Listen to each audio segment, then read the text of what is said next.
What's up, everybody? Welcome back to the channel. This is Legitical Response. We cover political news, and as has been customary on Saturdays for the past, month or so, we're covering another debate. Oh yeah, Piers Morgan debates are the best, I must say, and Harry Sisson is in a cult, folks. And, I know a lot of people talk about the people that follow Trump. Oh, they're all in a cult. Well, that's hyperbole, if you will. Not saying that Trump doesn't have some cult following, because he most certainly does. But when you have people like Harry Sisson, a political commentator who's a paid shill for the Democrat Party, all right, this guy is acting like he is in a cult, and everybody is demonized who is not in the cult. This dude is insane, if you will, to not be able to say anything bad about your dear leader. All right, Joe Biden can do nothing wrong. Even when you have the facts all in your face, they refuse to see the reality of the situation. The corporate press lied to everybody by talking about Joe Biden. Oh, he's a dynamo in the background. He's the best. Look at his record, y'all. Look at his freaking record. Oh my God, these people lied so much. And here we have another person still trying to prop this up when everything else is burning down around him. He's still there, y'all. I mean, Joe Biden's just like, don't scream at me, and we're analyzing this. The enemy of the people. How about we well, of course you'd say that, Dave. You're praying to the cult leader. You're too far gone. I think we should be talking about Donald Trump's attacks to the media, calling him the enemy of people. It doesn't matter. You're supporting him now. Is the enemy of the people. You're too far gone, Dave. The mainstream media, you're too far gone, Dave. The mainstream media are the very people who got us into this mess in the first place. If they would have been honest with us for the last 4 years about his mental decline, he probably wouldn't have been the nominee 4 years ago, and certainly wouldn't be this time. But they ran cover for him, and the only reason we're in this situation, and you, unfortunately, are having to run cover for a guy that simply does not care about you or the country and doesn't know what he cares about, is because they lied to us the entire time. If they had done their job, if they had done what I think I was trying to do, what Piers was trying to do, what Tyrus was trying to do, and many other people online, just calling balls and strikes, there's something wrong with the guy, we have all known it, then we would not be in this situation. But we are in a perilous situation as a country right now because the media didn't hold him to account, and she's pissed about Dave, that because now she's getting real questions. And Dave, I'm sure you're an honest journalist who covered President Biden's neurological exam in February, right? You read the report where it found that there was nothing wrong with him. You were honest about that, right? There was no running cover for your guy, Donald Trump. I don't consider myself a journalist. I give people whatever my you call yourself, but I don't leader, think anyone at sure. CNN or New York Times or Washington Post is a journalist either. But sometimes, Harry, and again, you might learn this with age, sometimes the system kind of lies, and sometimes the system runs cover for people in power. And it will all leak one day. It will all break. Dave, did you or did you not cover President Biden's neurological exam? Did you or did you not cover that on your platforms? You know what I find quite touching, Harry, is that Harry, you seem to be the last person left in America who's actually believing what the White House is saying about all this.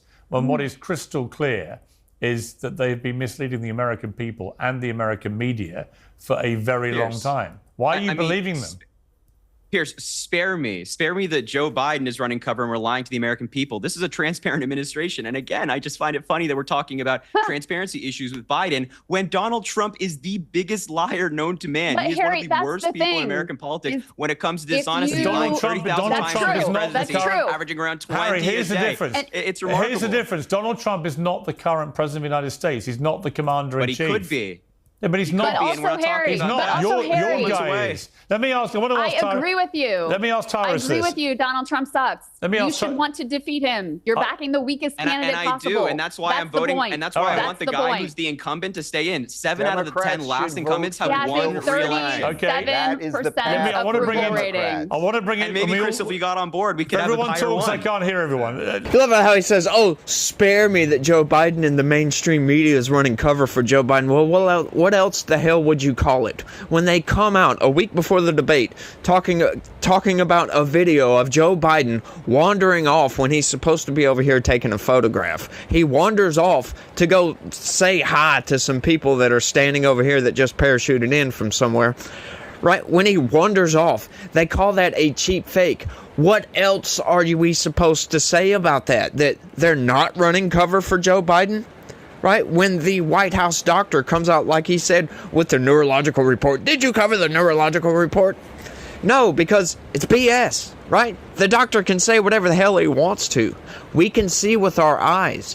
Why are you just going to buy in to the narrative that Joe Biden is fine? Why don't you look at Joe Biden and you'll be able to see a lot from that. A determining factor is he alive? Is he cognitively aware? And can he respond like somebody who's supposed to respond, right? Like, can he respond eloquently?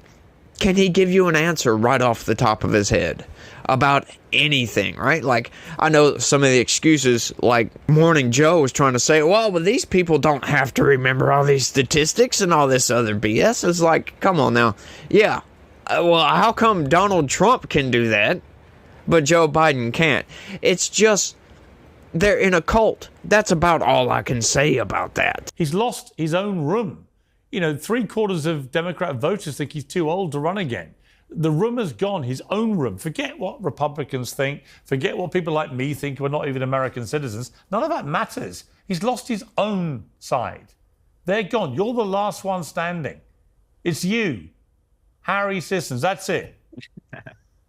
Yeah, no, I don't think so. There are tens of millions of Americans out there who voted for Joe Biden in the primary. They voted for him to be the guy, and he's going to be the guy. He has a terrific record to run on. And again, we don't have to have this nonsense conversation about, the Jill Biden's running the country and diving into conspiracies. Let's just look at the record, ladies and gents. Let's focus on what they're getting done for the country, what Joe Biden would do versus what Donald Trump would do. And if it's so good, Harry, if his record is so good, why is his approval rating at an all-time low? And why is it that no American president, incumbent president, with this approval rating of 37%, or whatever it is now, has never, ever won again or been re-elected with that approval rating in election year?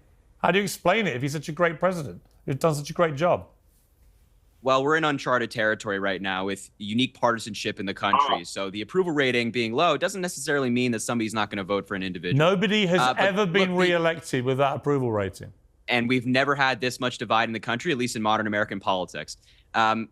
So in terms of why the approval rating is low, look, we've had this kind of divide under President Trump. The media was very fair then at that point.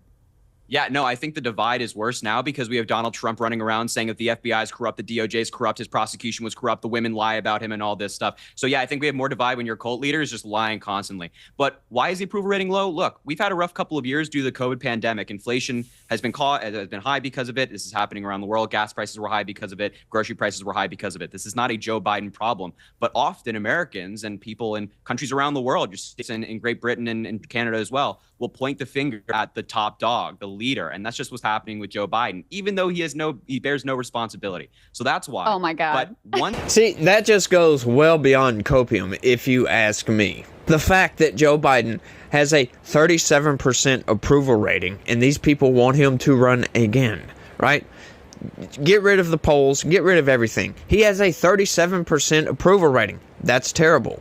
How can these people think that running a guy who is 81 years old, he's practically a corpse, vegetable brain, can't hardly talk, with a 37% approval rating, that pretty much gets rid of the incumbent advantage or whatever. But Democrats, they're in a really tough position right now because what do you do at this point? Like he said, millions of people voted for Joe Biden in the primary, right? Forgetting about the corporate press, propped this guy up, lied to the American people. The Democrat voters that voted for Joe Biden in the primary were betrayed by the corporate press, and they are still buying into the corporate press narrative. They're just going along with whatever the corporate press is saying, and now the corporate press is in full swing against Joe Biden. It's undeniable at this point, but you still got the cult followers out there like, yeah, go Joe. Joe's the best. Look at his record, slapping copious amounts of copium on the situation. Can't see reality. It's just denial of reality at its best, to the nth degree or whatever, turned up to 11, if you will. But it's just lovely to see the excuses and the copium poured all over the situation. Like, syrup on a pancake or something like that. It's like, wow, you guys, can you come up with some good excuses? They can't come up with good excuses anymore. It's all just, look at his record. Yeah, hang on, let's take a look at his record. Shutting voices down on social media, right? Had backdoor access, or shutting just conservatives down on social media, right? Then beyond that, what we're going to get into in my next video, which I got coming up, another congressional committee hearing. So check it out, y'all. The advertiser companies were pulling their advertisements from only conservative outlets, right? From only conservative YouTubers and all these other places, right? Ben Shapiro testified in front of Congress. As a statement of fact, it shows that these people were pulling advertisers, right? Once you get monetized on YouTube and all these other places, and advertisers pull away from you, you don't make money anymore. And if you're not making YouTube or any of these other companies money, they're going to turn your distribution down, right? Because you're not making them money. It's a waste of time, and it's a waste of resources and all this other stuff. So why are they going to promote you if you're not making them any money? And that's the whole point. That's why this is such a bad thing, right? That's part of Joe Biden's record. Afghanistan, that's another thing, right? Title IX restrictions. I talk about this all the time. The open border, for God's sakes, that is outright destroying the country. Joe Biden's utter attacks on the Constitution, his constant attacks on the Constitution, right? Going after his political opponents. We could just go on and on and on with Joe Biden's record. And what has he done that's any good? Please, a Democrat that's out there maybe still watching at this point, name something Joe Biden has done good, you know, aside from the junk bank fees. Because, yeah, I'll admit, I'll agree with you on that. The junk bank fees were good. That was a good move. Thank you, Joe Biden. You got rid of junk bank fees. Wow. You've got a few. Good for you, man. You've made a few dollars, Harry. So why don't we have a little wager? $10,000 to a charity of your choice. I say Biden can't possibly win. You think he can? If Biden is not president, come the day after the election, $10,000 to charity? I mean, I personally don't bet on politics. I'm happy to have another bet to do something with charity. We can do something, absolutely no problem. But you wouldn't put your money where your mouth is on Biden, then? I don't bet on politics. I mean, we can do something else. You can arrange it. I'm happy to donate money to charity. Let's do like St. Jude or something like that. But just to be clear, you wouldn't do a charity bet if it's Biden involved. I wouldn't bet on a Democratic race that's 99% likely for the Democrat. I just don't bet on politics as a fundamental. Right. Even though it's 99.9% certain that Biden will win, you think? Yeah. Even though I think Biden will win, and even though I think Biden will win and people will reject the convicted felon, the sexual abuser, yeah, I personally don't bet on politics. Okay. Well, thank you to my panel. The clock is ticking. My personal prediction is that I think Biden will be forced to step down. I think they will go for probably someone like Gretchen or Gavin Newsom, maybe one of those, I think, rather than Kamala. I might be wrong, but I've got a feeling it's going to be a slightly left field person that comes through. And I think Trump wins quite comfortably. We shall see. And that right there, my friends, is the nail in the coffin for Harry Sisson, right? Piers Morgan does a perfect job of ousting Harry Sisson as a Democrat shill, a paid shill, just a paid mouthpiece for the administration, just to propagandize the American citizenry, right? If he is not willing to put money on the candidate he's so vehemently backing, he's so sure, he's so certain Joe Biden's going to come in there and win, how about let's put some money on it? Let's put a wager on it. And he refuses to do so, with ousting himself, right? Like outing himself as a paid shill by saying, I don't bet on politics, huh? Right? Why not? You bet on other stuff. Why not politics? It's the same thing essentially, right? I mean, there's no difference from betting on Donald Trump to win president or a football game, a soccer game, a ping pong match, a horse race. There's no difference in any of this, right? A bet is a bet.